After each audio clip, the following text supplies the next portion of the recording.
Para falar sobre esse assunto, nós convidamos o promotor de justiça Roberto Senise Lisboa, da Promotoria do Consumidor, e o procurador de justiça Márcio Sérgio Cristino, primeiro secretário da Associação Paulista do Ministério Público. Doutores, obrigada pela presença. Doutor Márcio. Doutor Senise, o senhor é um promotor conhecido na área, autor consagrado de livros sobre o tema.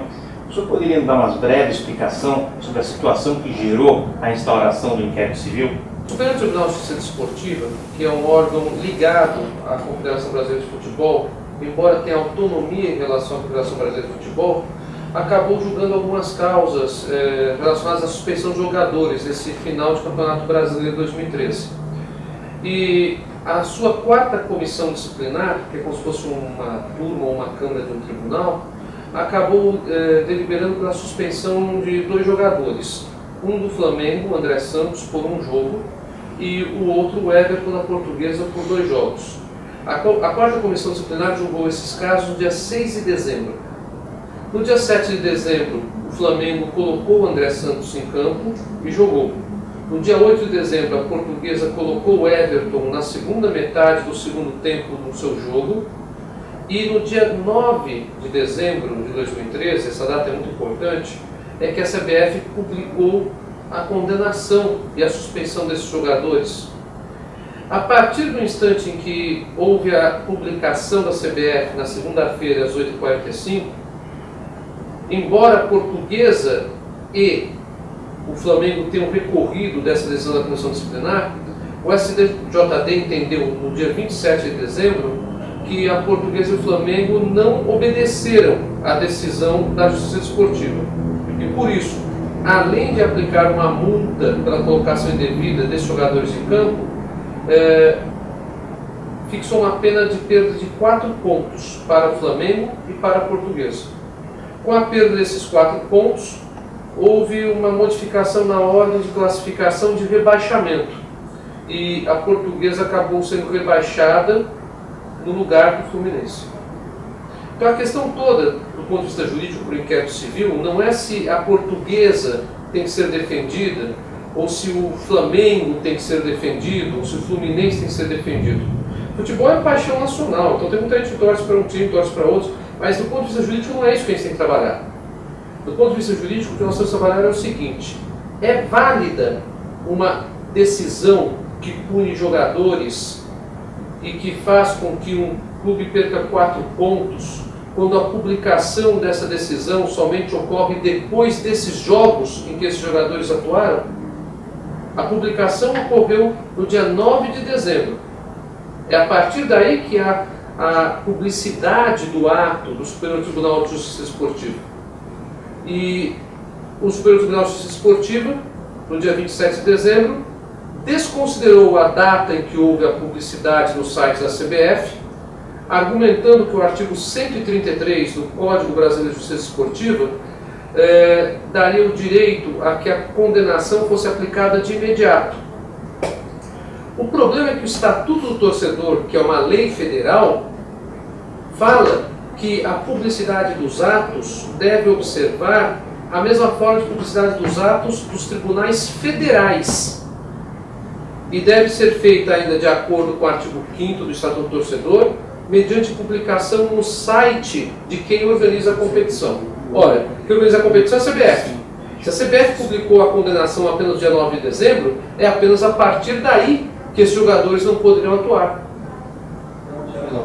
Doutor Senise, o senhor poderia nos esclarecer qual é a relação que existe entre o Código do Consumidor e o Estatuto do Torcedor? O Estatuto do Torcedor é uma lei de 2003 e, ao definir o torcedor, ele diz que o torcedor não é apenas aquele filiado a alguma agremiação esportiva, mas também um simples simpatizante. E mais do que isso, ele equipara expressamente o torcedor a consumidor. Há um outro artigo no Estatuto que fala da aplicação do Código de Defesa do Consumidor ao Estatuto do Torcedor. Então, por conta disso, o Estatuto do Torcedor acaba tratando o torcedor, de maneira geral, como se consumidor fosse. E é o consumidor. Ele é o consumidor que recebe um serviço que é um espetáculo esportivo, que é o futebol. Bom, sem dúvida há correlação entre o torcedor, a condição de torcedor e consumidor, como o senhor nos explicou. Agora, por que São Paulo? Por que a promotoria de São Paulo? No caso específico, a promotoria de São Paulo acabou sendo procurada pela imprensa no final de dezembro do ano passado, porque envolvia um clube paulista. Mas isso, na verdade, do ponto de vista jurídico, chega a ser útil, mas não é um ponto determinante. O ponto determinante é que o Código de Defesa do Consumidor estabelece, em seu artigo 93, que a competência para processar e julgar ações coletivas em favor de consumidores, quando o dano é nacional, é das capitais de cada estado. Isso quer dizer que cada promotoria de justiça do consumidor de cada capital do país tem atribuição para danos locais da capital, regionais e nacionais. A promotoria de justiça do consumidor já tem um precedente que o judiciário reconheceu contra a própria CBF. Uma ação civil pública que foi proposta pelo Dr. Gilberto Nonaca contra a CBF, a Federação Paulista de Futebol, e um árbitro que teria participado de manipulação de resultados de jogos no Campeonato Brasileiro de 2005. E essa ação civil pública foi julgada procedente. A CBF e a Federação Paulista foram condenadas a pagamento de uma multa altíssima, de uma indenização altíssima ao Fundo de Direitos Difusos.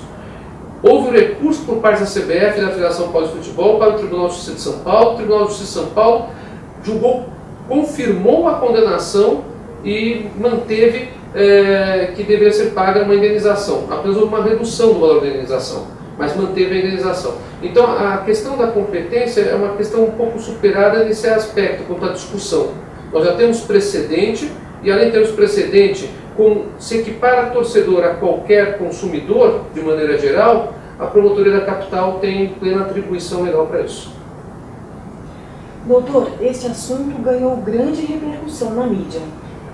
Ganhou grande repercussão na mídia porque o futebol é, como falei há pouco, uma paixão do brasileiro de maneira geral, né? E isso faz com que a mídia esportiva venha atrás da situação. E é uma situação que gerou um certo desconforto para muita gente, porque não se esperava, do ponto de vista de crônica esportiva, pelo que a gente vê facilmente na internet, na mídia escrita e televisiva, que houvesse uma modificação da ordem de classificação dos times do Campeonato Brasileiro. Doutor, obrigada pela entrevista. Doutor Marcos, muito obrigada. Eu lembro que essa entrevista estará disponível no site da apmp.com.br. Obrigada pela audiência e até a próxima.